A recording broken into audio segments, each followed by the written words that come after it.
Okay, so I have been asked by some of the viewers over on the CBN channel why I chose to move to Panama. I'll just give you the quick version of that story.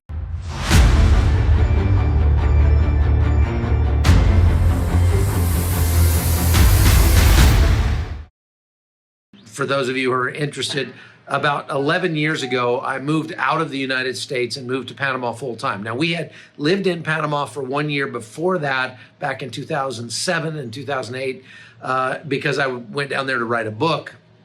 We homeschooled our kids, and rather than go down there to do research for 4, 5, 6 months and be away from my family, we figured why not just make it kind of a big field trip for our kids and take them down to Panama with us. And we went down there and lived there for a year. We loved that year that we were there. We lived in a working class community where there were no Americans. It was 100% Spanish. Everywhere we went with our little family of 5 kids, it was, we get out of the car, it'd be like a family of giraffes showed up. Everybody just stopped everything and just was amazed that we were there. It was a great way to learn Spanish because it was jumping into the deep end. And our kids learned Spanish very quickly. My youngest kids were only 4 years old at that time, and they picked up Spanish fluently in 6 months. It was amazing to see, and they are still fluent to this day and don't even have an accent. So that was a very good experience for us. We fell in love with Panama, the culture, the people, the language, not so much the food, but everything else we liked about it. And we went back to the United States for 5 years, and just having been gone and coming back, you could see the de-evolution of American culture. Sort of, it stuck out more. It was very stark. And then as we lived in America for those 5 years, every year my taxes went up. Every year the quality of life went down. It got more dangerous. It got more, just sort of expensive. And we just missed Panama more and more every day. The thing that was kind of the straw that broke the camel's back for me was the election in 2012, the second Obama election. I had been sent to Detroit, Michigan, to report on the violence that would have happened if Romney had won. And while I was there, I watched massive voter fraud taking place in at the polling places where I was stationed. People, you're not allowed to electioneer within 1,000 yards of a polling place, but there were people literally standing in the door of the polling place with Obama t-shirts on, stopping every person who came in saying, now you're gonna vote for Obama, right? You're gonna vote for Obama, right? And if you had said, no, I'm voting for Romney, they wouldn't have let you in. They would have probably ripped your arms off. I was so disgusted by that, that I just decided and not only that, but I had just had to pay my taxes for the previous year. My wife keeps very good financial records. And when you added up what I paid in federal, state, and local, municipal tax, property tax, sales tax, travel tax, gas tax, cell phone tax, sales tax, et cetera, I was paying 62% of my income in taxes. Now, I think they have a term for that in the modern world, and it's called slavery. If I don't get to keep 1 cent that I work to make, going around the world, putting my life on the line, reporting on from war zones, if I don't get to keep 1 penny of that until September every year, I think that's called slavery. And I just couldn't take it anymore. I was watching the America be stolen from me at the polling place. So voting at the ballot box seemed like it didn't do any good. I wasn't prepared to vote with a rifle yet, so voting with my feet was the next best option. And so we moved to Panama. I also felt like that de-evolution of American culture, that thin veneer of civilization that exists over society, was getting thinner all the time, and the cracks were beginning to show, and it was just getting more and more dangerous. And I didn't feel like that was going to stop. And indeed, I was right.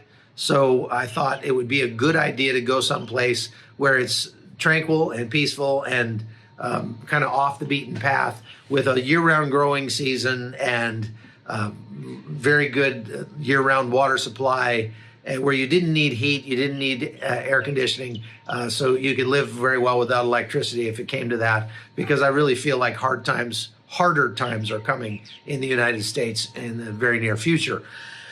So we turned our lodge, the home that we lived in Panama, I'm sorry, in West Virginia, turned our cabin there into an Airbnb, and then moved to Panama full-time in 2012, right at the end of the year. And we've been there ever since. And we love it in Panama. We bought a house in a mountain village way up in the mountains, off the beaten path. It's about 75 degrees year round. It's kind of springtime weather, year round growing season. Again, we can have our windows and doors open year round with no heat, no cooling. It's just a perfect temperature all the time. And so it's a very idyllic place to live, but it's also a much safer and more tranquil place to live. And because of the foreign earned income exclusion, and since I earn most of my money outside the United States, I can save a tremendous amount of money on my taxes and reduce my overall tax rate to something like 25% rather than 62%. And 25% is still too much, but it's much better than it was. And so that's why we moved there. Since then, in the 11 years that we've been in Panama, as I go back to the United States, I continue to see the de-evolution of American culture, the foregoing of the foundational precepts that founded America, of morality and self-reliance, and those sorts of things that made America America, that made America the place that we all love and that everybody wants to come to. Everybody still wants to come there, but they don't realize how much America has changed. They don't realize how much the taxes have gone up, how much the costs have gone up. My wife and I went out to eat at like Chick-fil-A the other day in the United States, just the two of us, and it was like $40 for two people to go to a fast food joint. That's ridiculous. In Panama, it's gotten much more expensive as well, but it's like this. And so, in Panama, if we went out to eat at a nice restaurant, it might be $40. There are much cheaper places in the world than that, but we're okay with that. You can live in Panama on a much smaller budget. The tax savings alone for me living in Panama are worth living there, just because it's almost, I make money. I keep a lot more of my money living in Panama than I do living in the United States. I still maintain my American citizenship, and so I still have to pay taxes to the United States. But there is that write-off called the foreign earned income exclusion, which helps me because most of my income comes from outside the United States. So that is the short version of why I moved to Panama, to answer the question of the people there. If you have more questions like that, feel free to ask them below, or you can contact me via email at hotzoneholton@gmail.com. And I try to answer all those. I'm getting a lot of them right now, but if I can, I'll answer your questions. Today, I'm going to go forward to the Gaza line as close as I can get and see what we can find up there. And there's more coming. So stay tuned. Thanks for watching. Thanks for listening. Please tell your friends about the podcast. And if you want to follow the rest of my writing and reporting for CBN Newsmax, all the different places where I put my reporting, I try to aggregate everything at chuckholton.locals.com, so you can go there and check that out. Anyway, thanks for watching. Thanks for listening. Take care.